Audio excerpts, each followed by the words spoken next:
రాజధాని financial capital అనుకుంటాం మనం. ఇక్కడి నుంచి విజయవాడ నుంచి అనేక ప్రాంతాలకు వెళ్ళేటువంటి ప్యాసింజర్స్కి కనెక్టింగ్ ఫ్లైట్స్ అంటే ఈ ప్రాంతంలో ఉన్నటువంటి ప్రజానికం ముంబై ద్వారా అనేక ఇతర దేశాలకు వెళ్ళేటువంటి వాళ్ళు, ఆఫ్రికా దేశాలకు కానీ, గల్ఫ్ దేశాలకు కానీ, అలాగే అమెరికాకు కానీ, యూరోప్ కానీ వెళ్ళేటువంటి ఫ్లైట్స్కి ఈ ఫ్లైటు చక్కటి కనెక్టివిటీ ఉన్నటువంటి ఫ్లైట్. తద్వారా వాళ్ళు ఈజీగా ట్రావెల్ చేయడానికి, లగేజ్ కూడా ఇబ్బందులు పడకుండా ట్రాన్స్ఫర్ కావడానికి ఆస్కారం ఉంటుంది. అదే రకంగా వేరే దేశాల నుంచి వచ్చేటువంటి ప్యాసింజర్స్ అందరికి కూడా ఒక పక్క ఢిల్లీతో పాటు డైరెక్ట్ ఫ్లైటు ఇప్పుడు ముంబై నుంచి కూడా విజయవాడ రావటం ద్వారా ఈ ఫ్లైటు ఈ ప్రాంత ప్రజానికానికి అందరికి కూడా చాలా బాగా ఉపయోగపడుతుంది. మొట్టమొదటిగా దీని గురించి మేము అనేక సార్లు గత సంవత్సరం నుంచి డెవలప్మెంట్ అథారిటీ కమిటీ మీటింగుల్లో డిస్కషన్ చేసి రిజల్యూషన్స్ పాస్ చేసి పౌర విమాన శాఖ వాళ్ళకి, సెక్రటరీకి అందరికీ కూడా పంపించాం. మాకు చేతనైనంత వరకు ఢిల్లీలో కూడా అన్ని అధికారులను కలిసి కూడా రిక్వెస్ట్ చేశాం. ఎయిర్ ఇండియా వారికి నా హృదయపూర్వక ధన్యవాదాలు తెలియజేస్తూ ఉన్నాను. అదే రకంగా ఈరోజు అమరావతి ప్రాంతం, విజయవాడ అన్ని విధాలుగా అభివృద్ధి చెందింది కాబట్టి ఇక్కడి నుంచి విజయవాడ నుంచి అనేక ప్రాంతాలకు కూడా త్వరలో ఫ్లైట్లు రావాల్సినటువంటి అవసరం ఉంది. ఉదాహరణకి విజయవాడ నుంచి కలకట్టాకు కూడా కనెక్టివిటీ కావాలి. వయా విశాఖపట్నం ఒక ఫ్లైట్కి వారానికి కనీసం ఒక 2 సార్లు మేము ప్రయత్నం చేస్తాం. నేను, చిన్ని గారు కలిసి, అలాగే మిగిలినటువంటి ఎంపీలందరినీ కూడా కలుపుకొని. అదే రకంగా ఇక్కడి నుంచి కాశీ వెళ్ళేటువంటి యాత్రికులు చాలామంది ఉంటారు వారణాసి వెళ్ళటానికి. తప్పకుండా వారణాసికి కూడా వారానికి ఒక 2 రోజులు ఫ్లైట్కి మా వంతు ఇద్దరం కృషి చేస్తాం. అదే రకంగా ఇక్కడి నుంచి షిరిడి వెళ్ళటానికి కూడా మరి ప్రజలు చాలామంది అడుగుతూ ఉన్నారు.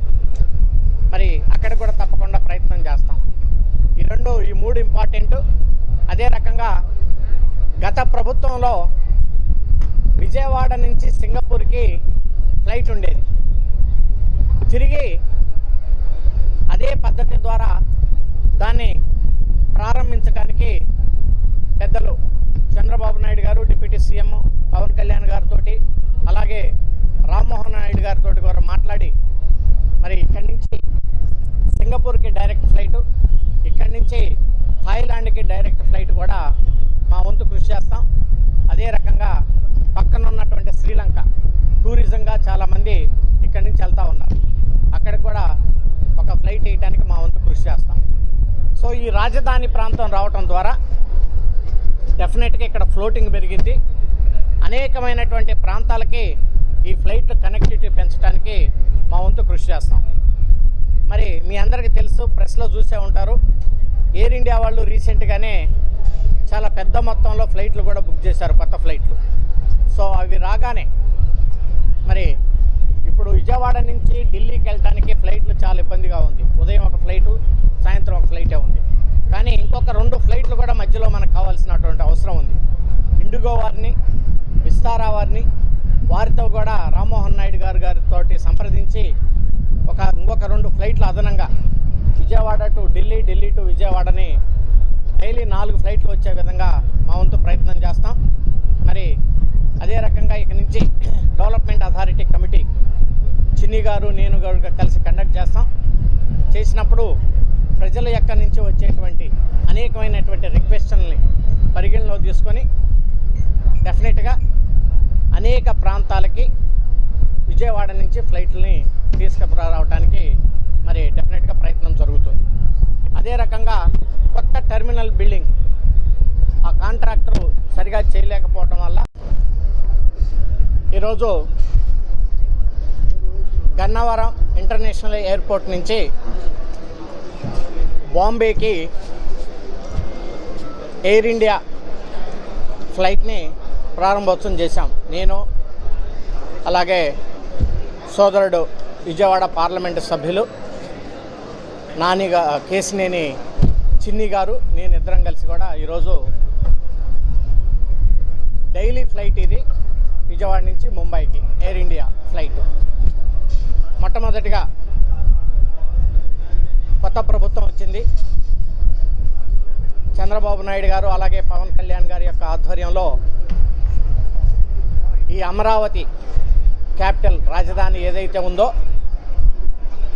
శరవేగంగా అభివృద్ధి చెందింది. రాజధాని ప్రాంతానికి ఇంటర్నేషనల్ ఎయిర్పోర్ట్ కావాల్సినటువంటి అవసరం ఉంది.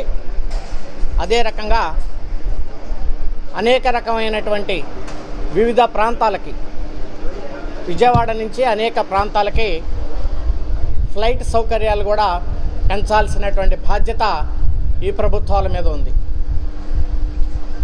డెఫినెట్గా రానున్నటువంటి రోజుల్లో ఇది మరిన్ని ఫ్లైట్లు తీసుకురావడానికి మేమంతా సమిష్టిగా కృషి చేస్తాం. మనకి ఇంకొక లక్ ఏంటంటే సివిల్ ఏవియేషన్ మినిస్టర్, పౌర విమాన శాఖ మంత్రివర్యులు మన రాష్ట్రానికి సంబంధించినటువంటి రామ్మోహన్ నాయుడు గారే క్యాబినెట్ మినిస్టర్ అయ్యారు.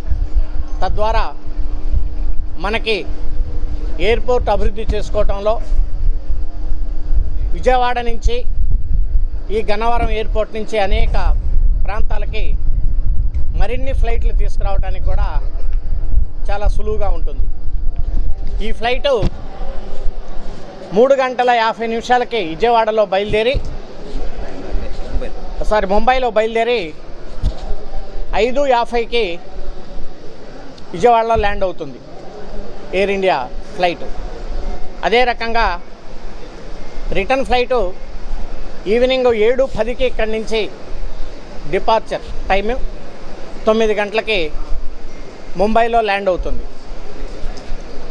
ముంబై అనగానే మనందరికీ తెలుసు